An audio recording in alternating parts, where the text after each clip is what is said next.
Morning everyone, welcome back to my channel something new. అందరు ఎలా ఉన్నారు? సో న్యూస్ లో వచ్చింది 2 days తుఫాన్ ఉంటదంట, వర్షాలు అవి ఉండే సూచనలు ఉన్నాయన్నారు. ఆల్రెడీ గాలి అయితే బాగా స్టార్ట్ అయింది బయట. సో నేను తొందరగా లేచాను ఇవాళ. లేచి త్వరగా వెళ్ళి కొన్ని సప్లైస్ అన్ని తెచ్చుకుంటాను వారానికి సరిపడా. సో ఎందుకైనా మంచిది, ఇంట్లో అన్ని రెడీగా ఉంటే బెటర్ కదా, మళ్ళీ బయటికి వెళ్ళలేని పరిస్థితి వస్తే మళ్ళీ బాధ. So let's go to the market.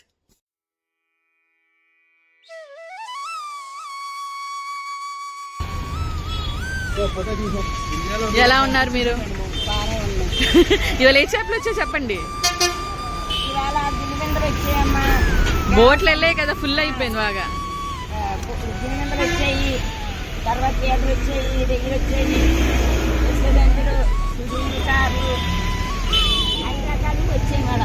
సరే,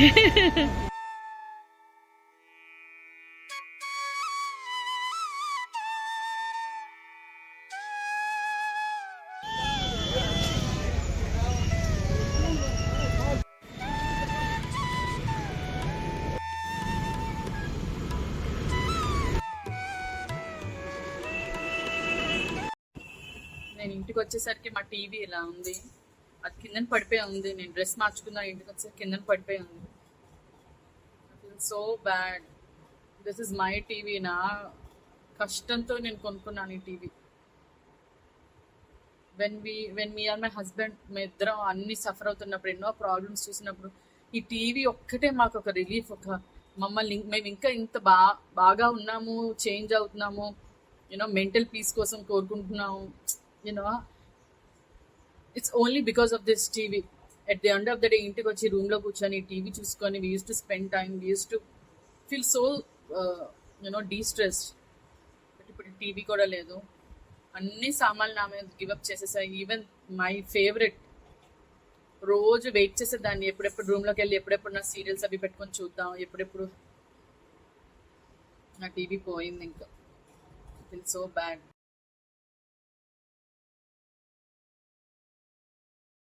బ్రేక్ఫాస్ట్ ఏంటి? చూపించు చూపించు. అదేంటది? ఎగ్. మరి ఇంకోండి? బన్. నచ్చిందా? ఆన్సర్ చెయ్యి. నీకేం కావాలి? పునుగులా? పునుగులు కావాలా? ఎందుకు?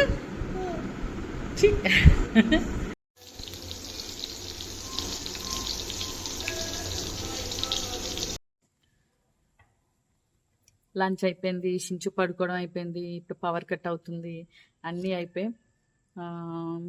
కరెక్ట్గా నేను వీడియో తీసే టైంకి పవర్ తీశాడు. గ్రేట్.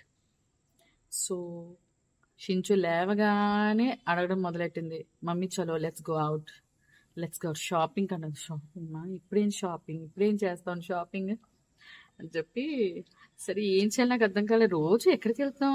ఈ మిథిలాపురి కాలనీ అంతా filled with shops, filled with restaurants, filled with small street food. But ఏది ఎక్కడ బాగోదు. ఆనెస్ట్గా చెప్తున్నాను, నేను రివ్యూ ఇస్తున్నాను. ఎక్కడ ఏమీ బాగోదు, అస్సలు టేస్ట్ ఉండదు. ఏదో 1-2 చోట్ల కానీ అవే రోజే తినలేము కదా. సో ఇక్కడ అన్నీ ఉంటాయి కానీ ఏది ఉండదు, అలాంటి పరిస్థితి అనమాట. సో అయితే అమ్మకు కాల్ చేశాను. అమ్మ ఉంది, ఒక పంచే దాన్ని పట్టుకొని ఎంవివి సిటీకి వచ్చే లోపల ప్లే గ్రౌండ్ ఉంది కదా, ఆడిపిద్దాం అని చెప్పింది. సో అందుకే రెడీ అయ్యాను, షించుని పట్టుకొని ఎంవివి సిటీ వెళ్తున్నాను. 1 గంట 2 గంటలు అక్కడ ఆడేసి శుభ్రంగా ఇంటికి వచ్చి నైట్ చికెన్ చేశాను. నాకు కొంచెం రైస్ ఉంది, ఆంటీ ఏదో గుంత పునుగులు ఏవో చేశారంట. సో అవి తీసుకొస్తాను శుభ కోసం. అలా మా డిన్నర్ అయిపోతుంది. Thank you for the power. ఇంతసేపు చీకట్లోనే అయిపోయింది. So let's go to MVV city and please like, share and subscribe and also follow me on Instagram. నా వీడియోస్ కనుక నచ్చినట్టయితే ప్లీజ్ డూ కమెంట్, షేర్ చేయండి. Share your views so that I can take it as feedback. Okay? See you there. Bye.